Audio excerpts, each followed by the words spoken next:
Bonjour et bienvenue sur Qu'est-ce qu'on fout ici? Si toi aussi tu te demandes ce que tu es venu faire ici c'est sur Terre, est-ce que tout ça peut bien vouloir dire? Eh bien t'es au bon endroit. Parce que Greg et moi, on parle de la vie, de la mort, de spiritualité, bref, de l'expérience humaine. Bon, bien sûr, on n'a pas toutes les réponses, mais on partage ce qui nous traverse. Très belle écoute. Bonjour Greg, bonjour à tous. Hello Muriel, hello à tous, comment vas-tu? Eh bien, ça va. Ça va aujourd'hui, bienvenue dans ce nouvel épisode de Qu'est-ce qu'on fout ici? Hem, Aujourd'hui, j'aimerais bien qu'on discute, si tu veux bien, si tu es OK, Je vais de ce voir. qui se passe de ce qui se passe quand, la vie nous pousse à sortir de nos illusions. Pourquoi est-ce que je propose ça? Parce que hier, je faisais le montage de l'épisode 1 et il était question, tu vois, d'incarnation, de voile de l'oubli, d'illusion et cetera sur le plateau de jeu. Si vous avez envie d'écouter, il faut retourner, à l'épisode 1 si vous pour vous rafraîchir, la mémoire si c'est voilà, si vous ne vous souvenez pas de ce dont on a parlé. Hem, Qu'est-ce qui se passe quand on réalise que finalement tout ça, c'est une illusion? Tu nous as déjà partagé ton expérience, enfin ton en tout cas ton cheminement. Mais Ouais. quels sont ouais, qu'est-ce qui se passe fondamentalement quand on se rend compte, quand on réalise vraiment que tout ça, ce n'est qu'une illusion? Ouais, alors ce qui me vient d'entrée, en tout cas ce qu'on me dit, c'est, il faut séparer 2 cas de figure déjà. C'est, le fait d'en prendre conscience, c'est-à-dire prendre conscience que c'est une illusion, que tu amènes ça justement à la conscience en, te posant des questions, en ayant, un parcours, une recherche et cetera. Et tu as le deuxième cas qui serait, plus une question de timing où dans ton incarnation, tu te dois de, d'avoir cette compréhension-là et où, quelque part, des événements qui peuvent te sembler extérieurs vont amener un petit peu, entre guillemets, «de force», en tout cas pour ton incarnation, cette compréhension. Et où du coup, tu peux avoir, des manifestations physiques. Alors tu vois, ça peut être, un accident, qui t'amène, une expérience de mort imminente, ça peut être, une montée de Kundalini, ça peut être, voilà, X événements qui feraient que tu le veuilles ou pas, tes perceptions vont être amenées à changer et ce changement de perception va amener, cette sensation que tu es dans une illusion. Donc il y a vraiment ce côté, je suis à la recherche d'un point de vue conscient et ça arrive au niveau, je dirais de mon inconscient et ça tape à la porte et ça vient dire, «Bah non, bah, on va te montrer que c'est différent». Mmh. Donc voilà. Ça résonne et je me rends compte que, c'est comme si tu parlais un petit peu de nos chemins respectifs, tu vois? De ce qui nous est arrivé à nous 2 respectivement. J'ai l'impression que pour toi, c'était quelque chose de plus doux ou peut-être de moins violent que ce qui s'est passé pour moi. Je m'explique. Je vais employer le terme de réveil. Personnellement, mon réveil a été, d'une violence inouïe, enfin ce que je trouve, moi, d'une violence inouïe. C'est-à-dire que c'est vraiment passé par, une énorme, déchirure. J'ai vraiment eu l'impression que mon co du jour au lendemain, en fait, un jour, mon corps, ma tête, mon être entier, j'ai eu le sentiment que ça s'ouvrait en 2, que ça se voilà, que ça se déchirait, que ça se séparait et heu et ça m'a fait très, très, très, très mal. J'ai eu vraiment des symptômes physiques. J'ai eu des fractures des côtes, je me réveillais avec des bleus, enfin, tu vois, il y avait des choses comme ça. C'était très compliqué. Et puis il y avait effectivement ce dont tu parlais, c'était, la les modifications de perception. Hem, Cette ouverture qui s'est provoquée en moi à cette époque-là, c'était en 2018, je me rappelle très bien. C'est comme si en fait ça me rendait totalement, réceptive, mais vraiment en mode, aucun filtre, tu vois? À tout un tas d'informations, bah, que je ne pouvais pas choisir, que je ne pouvais pas filtrer. C'est comme si un barrage se fissurait et que ça a laissé passer tout un tas d'informations que je n'avais pas, choisies et que je n'étais même pas en capacité de de de discriminer, de filtrer, tu vois? Mmh. Bien sûr. Il y a eu cette phase de grande, de profonde, enfin d'ouverture de canal qui a été très douloureuse Et puis il y a eu aussi ces moments où, enfin ça a été pour moi ça a duré, au moins vraiment 3 ou 4 ans. Donc c'était dilué dans le temps, mais la phase de le gros choc, ça a été ce moment où en fait j'étais chez moi et j'avais le sentiment, tu vois, que je m'ouvrais en 2 et j'étais toute seule à ce moment-là, j'avais vraiment l'impression de devenir folle. Hem, c'est inexplicable comme sensation, mais ça fait je me rappelle, je me souviens très bien que ça fait très mal. Ça fait mal, dans son corps, ça fait mal à à tous les niveaux. Et puis après, tu vois, il y a eu, les le fait d'avoir le sentiment de revivre des choses, d'avoir des sensations, des perceptions très fortes, par exemple de sentir des odeurs très fortes, d'avoir une hyper, sensitivité. Notamment, chez moi, c'était très olfactif. Après, il y a eu effectivement le fait d'avoir d'entendre, bah, d'entendre des choses, d'entendre des voix, d'avoir des comment dire ça? Dans des états d'avoir des régulièrement des états de conscience modifiés où en fait, au cours de ces moments-là, tu vois et tu comprends des choses enfin, tu captes des choses que tu comprends pas forcément sur le moment, des concepts qui étaient pour moi, par exemple, tu vois, difficilement compréhensible par le mental, par mon intelligence, par ma cognition. Bref, tu vois, ça a été hyper dur. C quand tu expliques un petit peu ton parcours, ton cheminement, tu disais que c'est un jour quelqu'un t'a dit: «Mais qui es-tu?» Quelqu'un t'a dit: «Qui es-tu?» Moi, en fait, moi, j'ai vraiment le sentiment que quelque chose est venu me percuter très fort pour me dire: Mmh. «En fait, hem, tu n'es plus rien». Et je sais pas comment définir, enfin je sais pas comment définir ce qui s'est passé, mais ça a été un éveil ou un réveil qui a été vraiment très violent.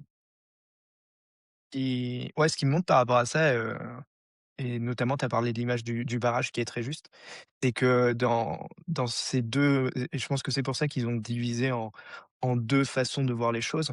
C'est qu'il y a vraiment le côté, qui te concerne, qui est plus, tu vois, une forme de purge et effectivement, le barrage, donc ta structure qui craquelle et tu as tout qui s'engouffre à l'intérieur, qui vient nettoyer, que tu le veuilles ou non et qui vient, quelque part expurger tout ce qui a besoin de sortir pour amener un espace qui permette ensuite, la manifestation d'autre chose et effectivement, dans la conscience, c'est plus, hem, le fait d'avoir la bouteille qui s'ouvrirait volontairement, avec l'eau qui commence à sortir de manière régulière, mais tu vois, plus contrôlée. Heu, Parce que malgré tout, il y a un contrôle là-dessus. Moi, je sais que dans la façon dont moi je l'ai vécu, c'était très contrôlé dans le sens, une question en amenait une autre. Ça permettait de déconstruire une croyance. Le fait de déconstruire cette croyance calmait certaines émotions et cetera et de fil en aiguille, je suis arrivé à un stade aussi et c'est là où, les 2 expériences se rejoignent, où, je me suis senti vidé de tout.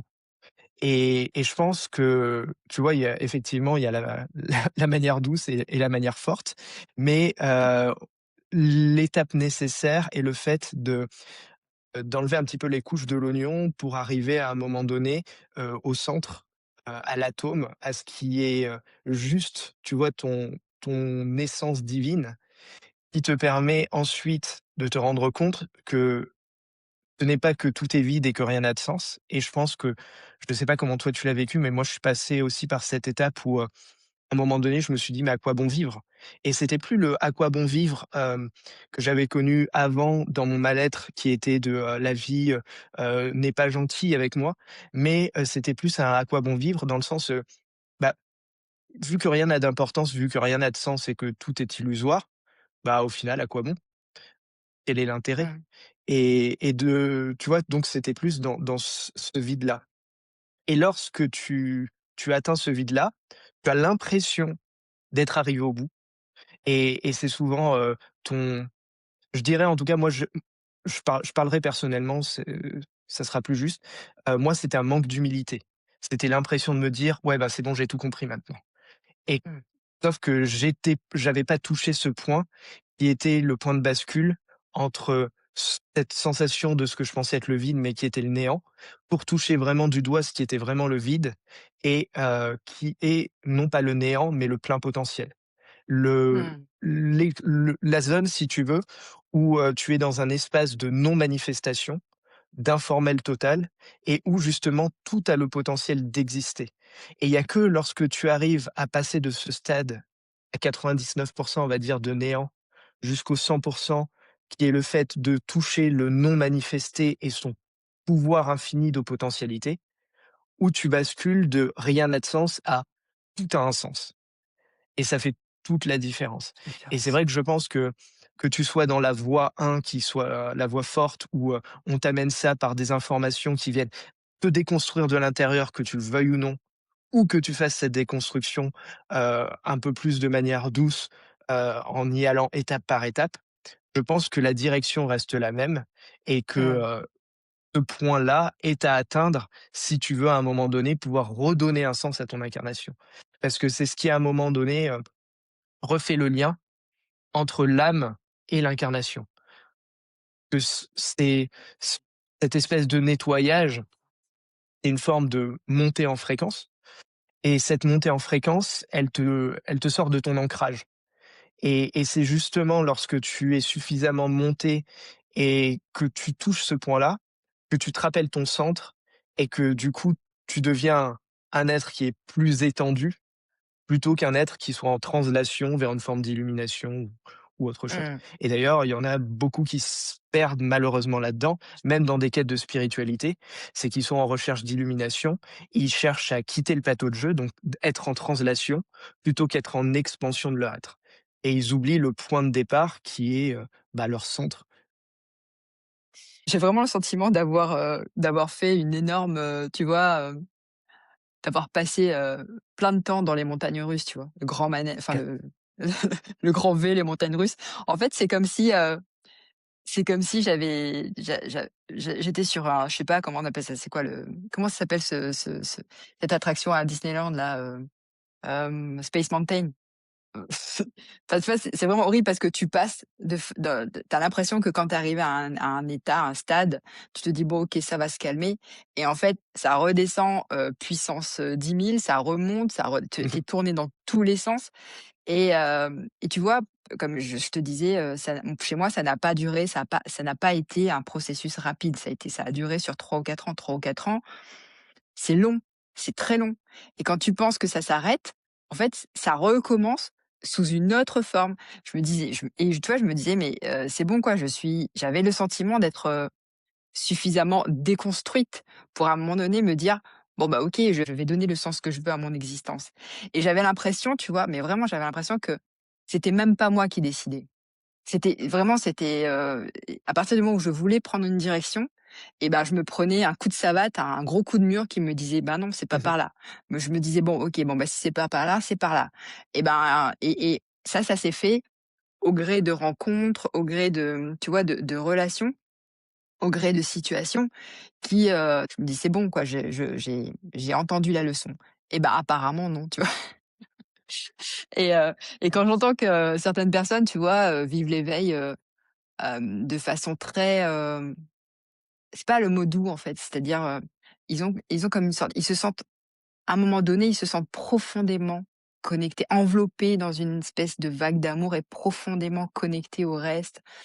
Comme si vraiment il y avait quelque chose, tu vois, qui te faisait te sentir, profondément relié aux Mmh. autres, à la nature, à la vie, hem, waouh! Bah, en fait, on a vraiment, chacun a un parcours extrêmement différent, mais de ce que je retiens, c'est qu'il y a toujours cette phase de déconstruction, tu vois?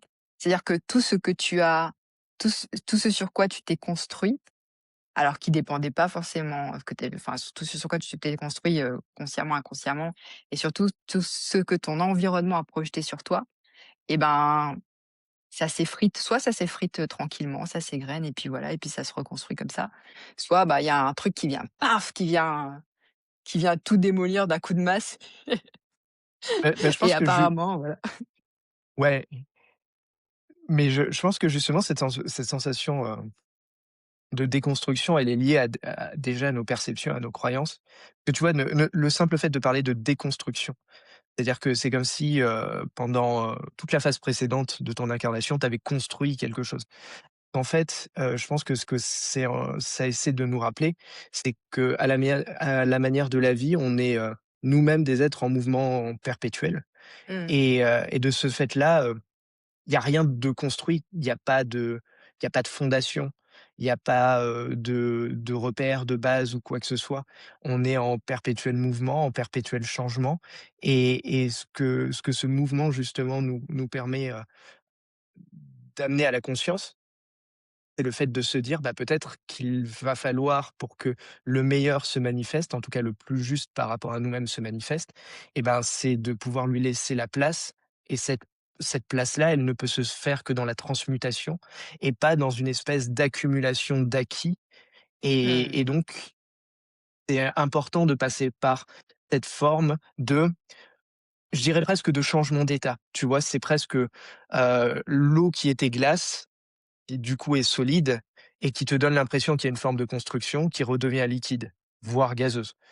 Et donc il y a vraiment ce changement d'état à faire en soi, à se dire: «OK, je suis capable d'être comme l'eau et de devenir plus fluide que ce que j'étais» et si tu places cette déconstruction, non pas dans un état de glace, mais dans un état d'eau liquide, et ben, déjà tes perceptions et tes ressentis seront beaucoup moins violents, beaucoup plus doux, que tu seras déjà plus en accord avec ce qui se passe en toi. Mmh. Ouais, Je sais pas mais si je n'avais pas le recul nécessaire pour me dire, tu vois, juste, «Accepte de changer d'état». En fait, c'est comme si tu passé dans une machine à laver ouais, et tu as l'impression à un moment donné que tu peux te raccrocher à quelque chose. Tu as besoin de te raccrocher à quelque chose. Dans mon processus à moi, ça a été, après cette phase, de cette phase, ouais, de réveil. Ça a été, effectivement de faire des soins énergétiques. Après, je me suis beaucoup, enfin d'ailleurs je sais pas si tu te rappelles, mais je me suis dit: «Ah bah tiens, ça va être les pierres vont m'aider». Tu sais les pierres étaient très à la mode à un moment donné, donc j'en ai accumulé plein. Du coup je m'en mettais partout parce que, voilà, ça allait travailler sur tel ou tel chakra, ça allait rééquilibrer mon aura, mon énergie et tout ça. Et puis après il y a eu, enfin, il y a eu différentes choses auxquelles moi j'ai eu besoin de me raccrocher de façon tangible parce que je n'étais pas capable, de lâcher prise et de lâcher la bride et de laisser le processus se faire. Mais tu vois, je me suis rendu compte, j'ai réalisé après coup qu'à chaque fois que j'ai accepté de lâcher, tu vois, de me laisser porter par le courant qui était, je trouve, pour moi violent, hem et ben, ça a été, des moments de profonde prise de conscience et même de grande expansion. Tu vois, à oui, partir du moment où j'ai accepté de lâcher et d'être dans cette phase, ouais, je dis machine à laver, mais où je n'avais où j'avais la sensation que je ne pouvais m'accrocher à rien. Je suis arrivée aussi à cet état où je me dis: «Mais enfin, mais ça rime à quoi tout ça?» Où vraiment, en oui, fait, il y a une telle perte de sens où je me dis: «Mais je comprends plus rien, en fait. Je ne suis plus capable de je ne sais pas, je ne sais même pas ce que je suis.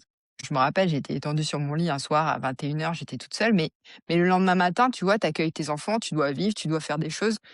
La vie continue et tu vois, mmh c'est cette phase entre le moment où tu réalises que tout ça, c'est une illusion, en tout cas, je sais pas, une sorte de théâtre, un film qui se déroule, mais que tu sais que tu es en dehors du film, mais en même temps, tu es dans le film. C'est mh. super compliqué, tu vois?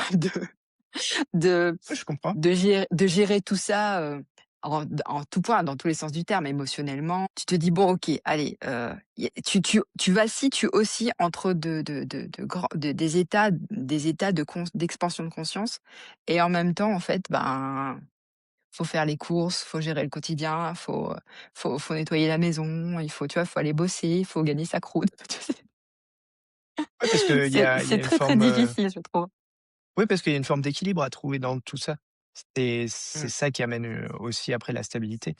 Je reviens vite fait sur ce que tu avais dit au tout début sur, certaines personnes pour qui c'était plus doux et qui avaient, tu vois, cette connexion au tout qui leur donne cette impression, d'amour universel et cetera. Ça me fait un peu penser à, tu sais, quand on dit, «Oui, moi j'ai pas suffisamment d'argent et j'aimerais bien être comme, cette star, qui gagne des millions et qui a tout pour elle» et la question c'est est-ce que pour autant ça amène ce que ça doit amener? Pas toujours. Tu vois que les personnes qui sont ultra riches, c'est pas pour autant qu'elles sont heureuses. Bah, de la même manière, il y a des personnes qui ont fait l'expérience du tout, hem et qui dans cette connexion, au lieu justement de se dire: «Bah, peut-être que c'est une chance et peut-être que ça va m'aider, à avancer sur mon chemin», ben, ont vu ça comme une porte de sortie pour, ben, l'incarnation n'a plus de sens, je quitte le plateau de jeu et je veux aller vers cette connexion et ce sentiment d'amour universel en permanence. Donc tu vois, même dans on va dire dans cette voie qui a l'air plus douce et plus plaisante et tu vois, un petit peu en mode Walt Disney, toute cotonneuse et tout ça, il y a des pièges et des fois la manière dure, même si elle peut être inconfortable à vivre, elle est des fois, bah, peut-être, tu vois, ben, plus propice, en tout cas vis-à-vis de la personne que toi tu es, vu que je pense qu'il y a une forme de justesse aussi là-dedans, à arriver à la bonne conclusion. Mmh. Ça me rappelle, des discussions que j'avais avec des gens avec des personnes, qui me disaient: «Mais j'ai vécu ce moment-là. Je l'ai ressenti dans ma chair, dans mon vraiment j'ai vécu cet état de profonde connexion», mais qui ressentaient une énorme frustration parce que ça ne dure pas. C'est quelque chose qui ne dure pas et j'avais vraiment moi cette image, tu vois, de la goutte qui quitte momentanément l'océan et qui quand elle revient dans l'océan, mais en fait tu fais partie de l'océan, mais de temps en temps, tu dois en sortir pour te réaliser que tu es aussi une goutte, mais que tu es à la fois tu es un et tout en même temps. Mais que les phases, en fait, la phase où tu es un, en fait, ben, tu te sens, ouais, tu te sens, isolé, tu perds du sens, tu perds des repères, tu vois? Il y a vraiment dans les retours que j'ai eus, cette grande, frustration de dire: «Ouais, mais en fait, je l'ai connu, j'ai ressenti vraiment, j'ai connu ça, mais je ne comprends pas pourquoi ça ne dure pas». Mmh. Mais et c'est là où justement, tu vois, ça montre bien ce qu'on dit, depuis tout à l'heure, c'est-à-dire que ça t'amène un degré de compréhension, mais qui n'est pas, total. Parce que il te manque la phase de, bah, pourquoi tu voudrais que ça dure, en fait? Si tu veux que ça dure, c'est que déjà tu ne donnes pas d'importance à ta manifestation et à ce que tu es venu faire. Donc tu as franchi peut-être une marche avec cette expérience-là, mais il y en a d'autres derrière et j'ai envie de te dire, moi, c'était un petit peu l'inverse. C'est-à-dire que, bah, déjà, j'ai jamais, personnellement connu, cette connexion au tout. Alors ce qui est totalement, paradoxal, si tu veux, c'est que moi, ça fait des années que je lis des choses sur le sujet, que j'en suis convaincu et je n'émets aucun doute vis-à-vis de ça.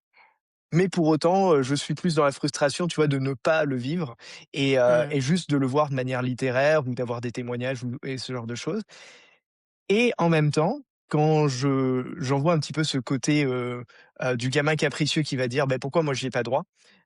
Souvent les guides me renvoient et là d'ailleurs c'est ce qui me renvoie de manière assez drôle. C'est, ouais, mais tu fais ton malin comme ça. Mais si tu avais connu cette expérience du tout et que tu avais connu cette connexion à l'amour, total et que tu étais dans l'état dans lequel tu étais à ce moment-là, c'est-à-dire au niveau de ta structure, au niveau de ta vision de la vie, tes croyances et cetera. Est-ce que toi, justement, tu aurais cherché la voie de l'équilibre ou est-ce que tu aurais pas cherché plutôt à partir? Et je pense qu'ils ont raison parce que j'aurais plutôt cherché à partir. Donc tu vois, c'était très juste en fait que moi-même je n'ai pas, Mmh. cette expérience-là parce que tout simplement, dans la personne que je suis, dans l'être que je suis, ça aurait été plus délétère qu'autre chose. Quand tu dis partir, Tu vois ce que c'est, je veux dire? ouais, ouais, mais quand tu dis partir, c'est partir, partir où? Partir loin? Partir mourir? C'est quoi partir? Ouais, partir, c'est quitter le plateau de jeu en te disant: «Bah, voilà, j'ai fait cette connexion au tout, je n'ai pas envie, de vivre ma vie d'incarné parce que, la terre est un enfer et donc du coup, je retourne au paradis» Mmh. et tu en as beaucoup qui ont cette vision-là. Tu vois? Qui vivent dans cette espèce de dépression d'incarnation, parce qu'ils se disent, que, bah, la vie ici-bas, est compliquée, n'a pas de sens, remue. et ils ne voient pas en fait, toute la richesse qu'il y a derrière ça et le simple fait aussi que, bah, peut-être que s'ils sont là, c'est que quelque part dans leur verticalité, ils l'ont choisi. Donc tu vois, il y a aussi, dans cette quête de mieux, il y a une forme de déresponsabilisation sur, l'ici et maintenant. Ouais, et dans ce et aussi, alors déresponsabilisation, j'ai bien entendu, mais il y a aussi le fait d'associer le fait que, ben, quand on à partir du moment où on comprend tout, à partir du moment où on a saisi, à partir du où on a saisi que tout ça a été une illusion, où on s'est senti à un moment donné, je sais pas moi, connecté au grand tout, quand on a ces moments d'expansion de conscience, hem, il y en a beaucoup qui se disent, «La souffrance va s'arrêter». Et je crois que en fait, je crois que enfin l'expérience des autres et la mienne aussi, en fait, me prouve que quand bien même tu as l'impression d'avoir beaucoup compris, beaucoup cheminé, que tu as l'impression d'avoir touché du doigt des choses, voilà, au-delà du voile de l'illusion, la la souffrance en fait, elle s'arrête pas pour autant. Enfin, tu vois, peut-être qu'elle s'atténue, peut-être que ça apaise des choses, peut-être que ça rééquilibre des choses. Mais ça ne veut pas dire qu'on ne va p en fait, c'est pas ça ne veut surtout pas dire qu'on ne va plus jamais souffrir, en fait, Bien sûr. tu vois? C'est, Mais j'ai est-ce que le but justement ouais. c'est l'anesthésie totale et est-ce que le but c'est de devenir quelque part, tu vois, un peu comme des machines, ne plus rien ressentir? Non, c'est pour ça que je parlais de responsabilisation, c'est que à mes yeux, Ou ce ne qui est ressentir, important pardon, excuse-moi de t'interrompre, mais ouais, ou ne vas-y, je t'en prie. ressentir que du plaisir et de la joie et Oui, oui, que, tu vois, c'est quelque chose équivalent, de c'est équivalent. ouais. Mmh. C'est-à-dire ne voir qu'un prisme, en fait, et que le prisme qui nous Mmh. arrange. C'est pour ça que je parle de responsabilisation, c'est qu'à un moment donné, si on ne se prend pas dans son entièreté avec sa part de lumière, mais aussi sa part d'ombre, si on ne n'est pas capable de voir qu'il y a effectivement tout cet aspect ultra connecté, mais il y a aussi, toute cette part de doute de l'individualité, et ben, on perd une moitié de la chose, si tu veux, et on n'est pas entier. Et pour pouvoir être dans cette forme d'équilibre qui est la jonction entre ces 2 faces de nous-mêmes, et ben, il faut pouvoir, déjà les accueillir et les accepter. Et donc si notre recherche au quotidien est une recherche perpétuelle d'illumination et en plus après tu vois, il y a toutes les croyances, qu'on met derrière. Quand tu mets déjà le mot illumination, ça fait rêver et c'est Mmh. bien là le problème, tu vois? Et c'est aussi le piège qu'il peut y avoir lorsqu'on Tu penses que on les gens, ils on cherchent vise cette à forme de perfection. Pardon, je tu t'en penses prie. que la excuse-moi, tu penses Non, qu'on non, cherche vas-y. à beaucoup tu penses que beaucoup cherchent l'illumination? Je pense que beaucoup qui sont, sur un chemin spirituel, passent souvent par ça. Mmh. Oh, tout du moins de manière, temporaire, hein. C'est-à-dire qu'à un OK. moment donné, justement dans cette déconstruction, hem, bah, déjà, on disait c'est faire le vide, c'est purger et c'est arriver au stade de plein potentiel. Mais pendant cette déconstruction, il y a aussi le fait de se dire, «OK, je me départis de ce qui ne me convient plus». Et pour beaucoup, c'est souvent ce qui a trait à leur part d'ombre. Tu as pas envie de te départir de ce qui, t'apporte, de la confiance en toi, de l'estime, ce qui fait que, tu te sens, être une bonne personne et cetera. Donc, il y a ce stade, si tu veux, voilà, où malgré tout, tu te tournes vers une forme de perfection et pour certains, bah, ça dure encore, Mmh. mais c'est un passage qui me semble nécessaire, ouais. Ouais. Que tu pourrais, revenir sur cette notion du vide, du néant et du plein potentiel, s'il te plaît? Ouais, mais revenir dans quel sens? Vas-y, guide-moi un peu. Qu'est-ce que tu veux que je te dise vis-à-vis de ça? Parce que c'est Bah, vaste comme sujet. non, mais tu vois, en fait, tu l'as expliqué au tout début, mais, mmh, que nous apporte le vide? Tu as beaucoup de scientifiques justement qui ont remis en question, cette notion de vide, parce qu'au début on pensait que c'était apparenté au néant, c'est-à-dire qu'il n'y avait rien, Mmh, et qui, y ont vu au contraire une source, d'information, qui était, infinie et du coup un plein potentiel et aller vers cette notion de vide dans ce qu'elle est vraiment, c'est toucher à ça, c'est toucher à cette information qui n'est pas manifestée et justement, on pourrait voir, le divin ou le grand tout, peu importe le mot qu'on met derrière, la vie, l'univers, comme, enfin moi j'aime bien le voir si tu veux comme une complémentarité de 2 flux. Un flux qui est non manifesté et un flux qui est manifesté. Donc, l'information, l'informel et la forme. Mmh. Et pour moi, c'est un il y a un mouvement perpétuel parce que il y a toujours cette information qui vient nourrir cette forme, qui elle-même génère de l'information, qui du coup génère de nouvelles formes et ceci, de manière infinie.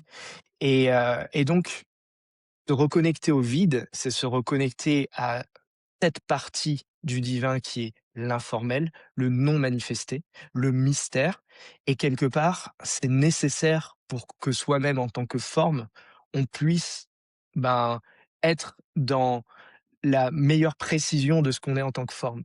Parce que pour pouvoir être précis sur qui l'on est et sur la justesse de ce qu'on doit faire sur terre, c'est-à-dire juste être, encore faut-il, bah, pouvoir toucher du doigt, ce mystère. Et quand je dis toucher du doigt, c'est savoir qu'il est présent et savoir qu'on n'aura pas réponse à tout, même sur nous-mêmes, mais que, bah, peut-être que si justement il y a un sens à tout ça, c'est juste d'aller affiner cette connaissance de nous-mêmes en tant que forme et d'aller vers une forme d'harmonie et d'alignement.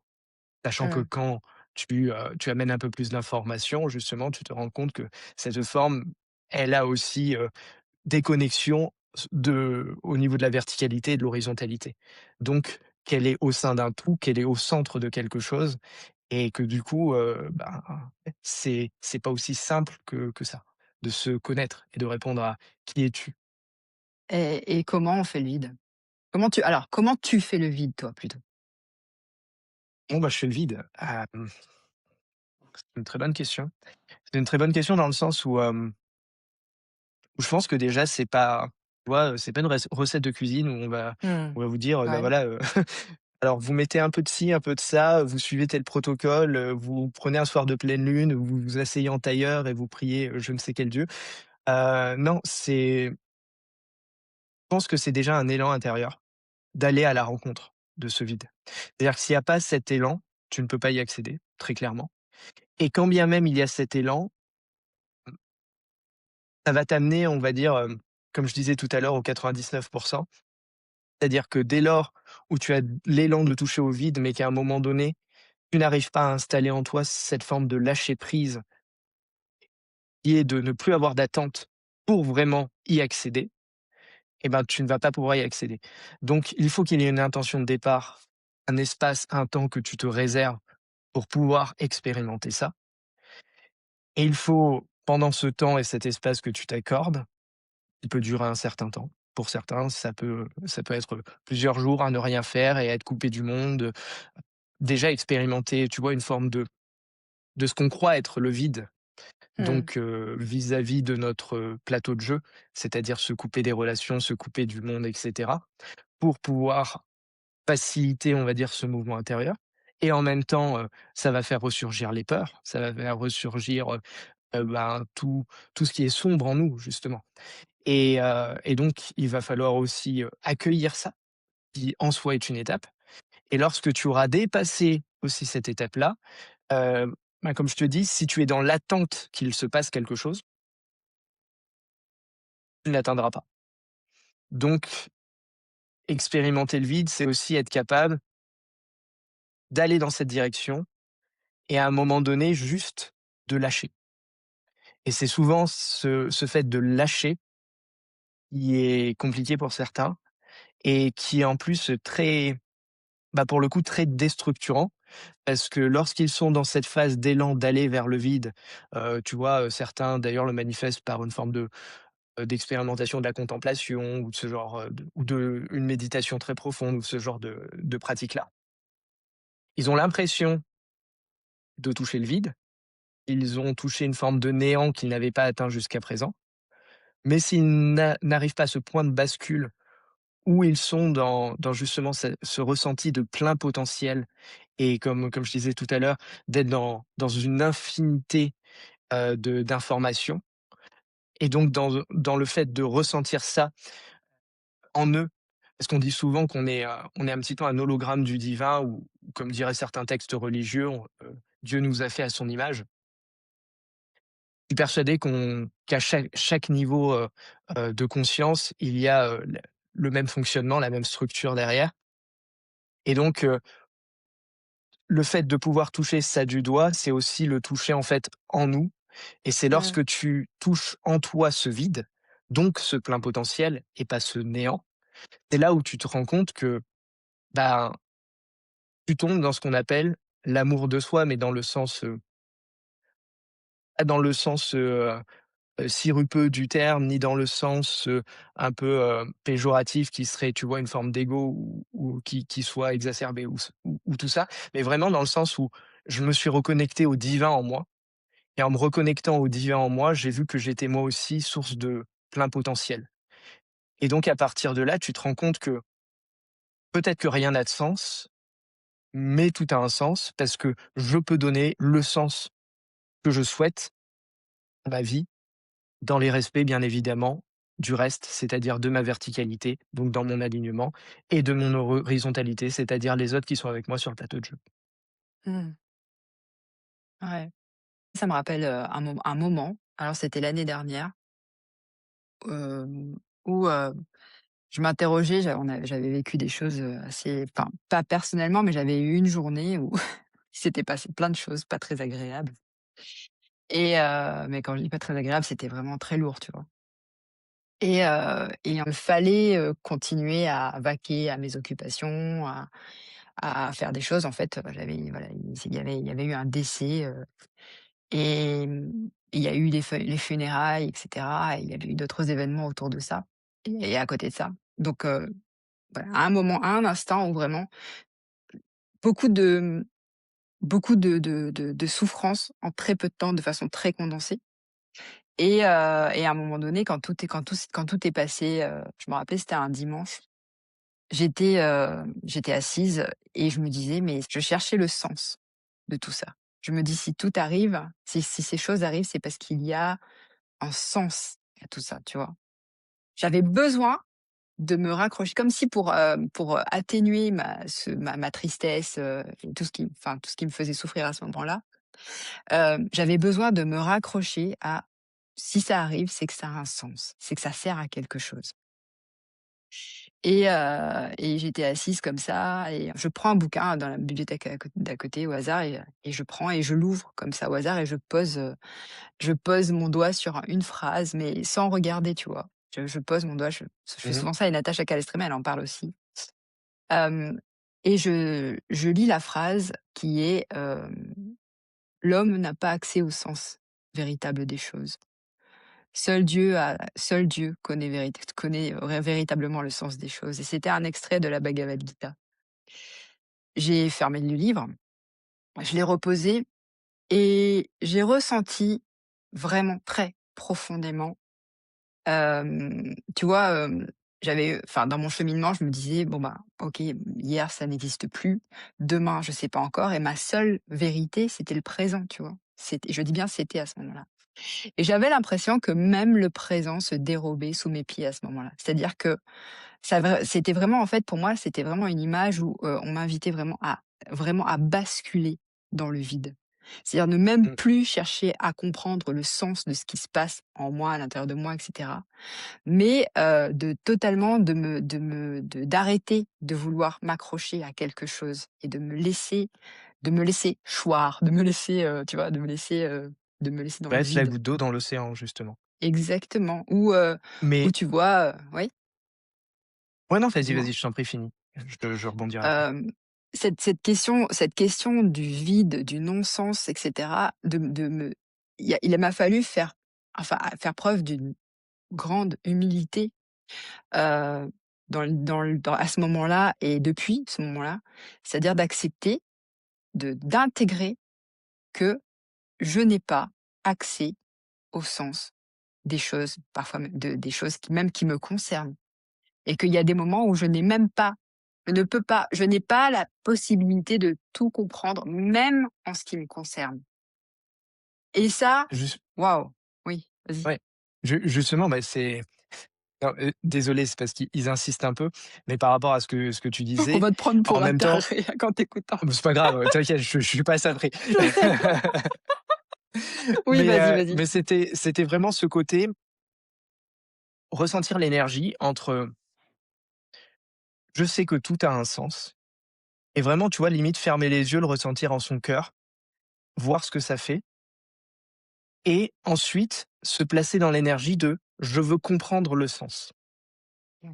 et comment quand tu te places dans «Je veux comprendre le sens», tu t'éloignes en fait de la même manière de cette énergie calme et tout simplement, j'ai envie de te dire, là, de tout a un sens.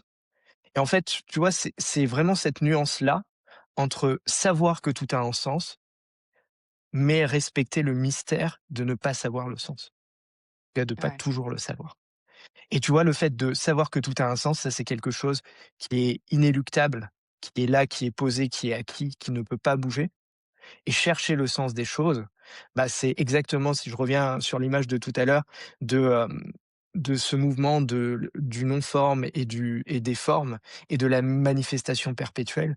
Tu peux te dire que comme justement, ben, l'information amène des formes qui amènent de l'information et ainsi de suite, tu as des formes qui, dans une certaine temporalité, ne vont plus exister à un moment donné, donc n'auront plus de véracité. Et par contre, ce qui restera immuable, c'est que tout ça, ça a un sens. Contre, si tu cherches quel est le sens spécifique de cette forme-là, bah, tu vois bien que ça, c'est éphémère, c'est temporaire et donc c'est illusoire. Donc chercher le sens est illusoire, contre avoir cette foi intérieure de tout a un sens, ouais. ça, c'est cette flamme, c'est l'expression de ce divin en toi qui peut te permettre, en fait, de déplacer des montagnes. Ça parle de foi, en fait, tout ça. Exactement. Que se passe-t-il alors? Quand je dis foi, ça n'a rien de religieux, Non, non, bien sûr, mais si je reviens sur la question de départ, que se passe-t-il quand la vie te pousse à sortir de tes illusions? En fait, elle te pousse à savoir, enfin à savoir, elle te pousse vers ton essence, c'est ça. vers cette partie de toi qui existe et qui préexiste au-delà de tout. Et pour savoir si tu as le courage, je dis bien le courage, hem de faire d'entamer ce processus. Il y a pas forcément un début, il y a pas forcément une fin, de ce que je comprends. Après, je sais pas si c'est si moi j'ai pas je prétends pas, détenir la vérité, mais de ce que moi je comprends, je vois bien que il y a il y a il y a des étapes, il y a des moments, il y a des passages, il y a des hauts, des bas, des vides, mais en fait, en réalité, il y a pas de y a pas de fin, en fait, tu vois? Je sais pas Non, je sais pas comment il y a comment le dire. non seulement il y a pas de fin parce que, bah, justement, il y a ce mouvement perpétuel qui fait que, tout est redéfini, en permanence. Mais, mais par contre, si toi tu veux mieux vivre ton incarnation, ton expérience de vie et cetera, bah, le fait de, à un moment donné, d'avoir touché ton essence divine, dans certains courants, tu vois, c'est comme ça qu'ils enfin, c'est le mot qu'ils mettent sur l'esprit. L'esprit, c'est le fragment divin qui est en toi, qui lui est Mmh. immuable. C'est vraiment ton essence et tu as beau, justement, être dans une démarche un petit peu comme, comme les francs-maçons, tu vois, qui te parlent de polir leurs pierres ou, dans certains un coach de vie qui te dirait, d'enlever les couches de l'oignon, enfin, peu importe la métaphore Mmh. que tu mets dessus, faire tomber l'armure ou ce genre de Mmh. choses. Tu vois que tu apprends à te dénuder de la forme le plus possible pour pouvoir justement mettre à jour cette essence divine, ce fragment du divin en toi et lorsque tu arrives à justement le ressentir, c'est là où la foi, elle prend place. Mais tu vois vraiment, enfin pour moi, ça s'est passé à la manière d'un interrupteur. C'est-à-dire, c'était on-off, plutôt off-on. Du coup, ça s'est réactivé et quand ça s'est activé, maintenant, peu importe ce que je peux vivre, je sais que c'est là et ça ne pourra plus jamais me quitter. Et du coup, pour en revenir à ce qu'on disait au tout début, peut-être que l'expérience du vide, qu'on l'aborde, par le conscient, par l'inconscient, par la douceur, par la difficulté, il y a un sens justement dans cette petite quête-là qui qui est Mmh. au milieu d'infinité de quêtes et d'expériences, bah, c'est peut-être de pouvoir, reconnecter à son au divin en soi pour pouvoir justement, réactiver cette foi et pouvoir vivre sereinement, tout ce qui se présente à toi. Merci Greg. Pluriel. L'épisode touche à sa fin. Si vous avez bien évidemment, encore une fois, envie de nous partager, vos expériences, vos ressentis, me faire des commentaires, allez-y, n'hésitez pas, c'est ouvert. Hem, pour ma part, ben, je te retrouve, la semaine prochaine pour l'enregistrement Avec plaisir. du prochain épisode. Bon, bah, comme d'hab, on sait toujours pas de quoi on va parler, mais on verra bien. Et bah, c'est Très le belle jeu. journée. Belle journée à vous. Ciao. À très bientôt. Bye. Bye. Voilà, c'est la fin de cet épisode de Qu'est-ce qu'on fout ici? Merci d'avoir été là avec nous. Si le podcast te plaît, eh bien abonne-toi et partage-le autour de toi. On se retrouve très vite pour la suite de nos péripéties sur cette première saison. Prends bien soin de toi.